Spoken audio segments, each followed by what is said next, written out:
Криминал деген түп тамыры менен жок болот. Уюшкан кылмыштуу топ деген уже формировка жоголду. Алар жок.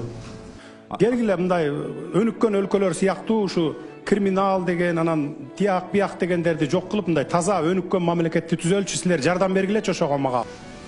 Мындай жеке анча-мынча кылмышкерлер бар. Эми кылмыштар бар жерде болуп турат, алар бар, аларга да милиция тарабынан иштер жүргүзүлүп атат. Акыркы 2 күндөн бери социалдык тармактарда нейтрал деп аталган кылмыштуу топтун кармалышы боюнча кызуу талкуу жаралды. Айрым тараптар аларды коргосо башкалары коомдо криминалга орун болбошу керек деген айтышты. Алдыңкы мүнөттөрдө криминалдык топтордун азыркы абалы жана коомго тийгизген таасири тууралуу сөз кылабыз. Союз таркап Кыргызстан эгемендик алган жылдардан тарта криминал күчтөнүп өлкөдө өзүм билемдик менен жашап келишти. Атыгүл мамлекеттин ишине чейин ийгилишип, айрым атка минелер менен табакташта болуп калган. Ишкерлердин чөнтөгүнө кол салган аз келгенсип, өлкө казынасына түшө турган каражаттын кайсы бир бөлүгүндө кымырып турушкан. 2020 өлкө башына келген жаңы бийлик криминалдын ишине чекит койду. Эми алар мурункудай миллиондорду кымыра албай калды. Анткени мыйзам иштей баштады. Учурда таасирдүү криминалдык топтордун иши токтотулган. Ал эми УКМК төрагасы Камчыбек Ташиевдин кылмыштуу чөйрөнүн аракетине бөгөт коюлганын, майда барат криминалдык топторго каршы күрөш уланаарын айткан. Уюшкан кылмыштуу топторго каршы катуу аяусуз күрөш жүрүп жатат. Жана бул аягынан чыгып калдык десем болот. Себеби эмне үчүн аягына чыгып калдык? Себеби азыр бүгүнкү күндө мамлекетибизде уюшкан кылмыштуу топ деген уже формировка жоголду. Алар жок. Мындай жеке анча-мынча кылмышкерлер бар. Эми кылмыштар бар жерде болуп турат, алар бар, аларга да милиция тарабынан иштер жүргүзүлүп атат. Мамлекет тарабынан криминалга каршы күрөш күчөтүлгөнүн баса белгилей кетели. Мыйзам бузгандар аяусуз жазаланат. Жыл жаңырары менен январь айында өлкөнүн коопсуздук кызматы Ош облусунда катардагы жаранга кол салган нейтрал деген аталыштагы жаштар тобунун мүчөлөрүн кармаган. Атайын кызматтын маалыматына ылайык, жогордагы топтун мүчөлөрү жөнөкөй жаранды бычакташкан. Ага Ош облустук ооруканасында 3 рет операция жасалганында кошумчалай кетели. Бул факты боюнча кылмыш иши козголуп, шектүүлөр камакка алынган.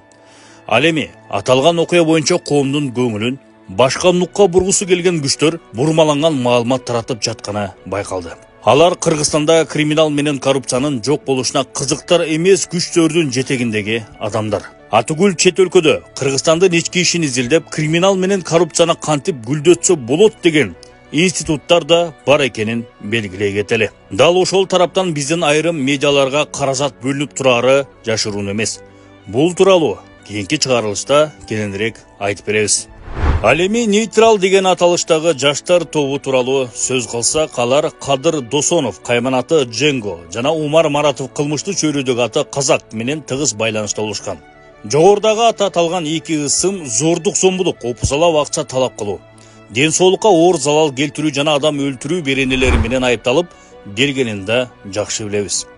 Бизге жеткен маалыматтарга ылайык, нейтрал деген аталыштагы жаштар тобунун мүчөлөрү Ош шаарындагы спорт клубтарынын биринде машыгып жүргөн спортчулар болгон. Алардын арасында Мухаммед Умар спорт клубунун да спортчулары бар. Эске сала кетсек, аталган клубтун балбандарына байланыштуу бир нече чуулгандуу иштер катталган. Маалым кыла кетсек, айрым маалымат булактарында Мухаммед Умар ички иштер министринин мурунку орун басары Сүйүн Өмүрзаковдун эниси Улук Өмүрзаковго таандык экени айтылат. Булардын арасында күч органдарында иштеп кеткен жарандын баласы да бар. Ал уунун кылмыштуу аракеттерин органда иштеген тааныштары аркылуу калкалап жүргөн деп айыпталууда. Нейтрал тобу адамдарга бир нече ирет кол салып, майып кылып, тонуп жүрүшкөнү, ал тургай бир жарандын өмүрүнө коркунуч жараткан учурлары видео аркылуу далилденди. Бул кылмышкерлер жеке түшүнүк эрежелерин орнотуп, зомбулук менен элди коркутууга аракет кылып келишкен. Мындан тышкары жаштар топторунун өкүлдөрү башка мыйзамсыз аракеттерге катыштыгы бардыгы, ошондой эле укук коргоо органдарынын кызматкерлери тарабынан аларды калкалоо фактыларын аныктоо жана андай көрүнүштөргө бөгөт коюу боюнча атайын багыттагы иштер жүрүп жатканын УКМКнын коомчулукка жарыялаган пресс-релизинде айтылат. Өлкө башчылары криминалга каршы согуш жарыялап, анын жемиши көрүнө баштады. Мыйзам бузган тарап ким болбосун жазаланат. Азыркы тапта ишкерлерди коркуткан криминал жок. алардын коомго тийгизген таасири жокко чыкты. Ал эми уюшкан кылмышты топ түзөм дегендерге катаал мамиле жасалат. Мындай учурда тышкы күчтөргө иштегендердин бурмаланган маалыматына ишенбей, бийликтин чечкиндүү кадамын колдоп, өлкөнүн өнүгүүсүнө салым кошуу ар бирибиздин милдетибиз.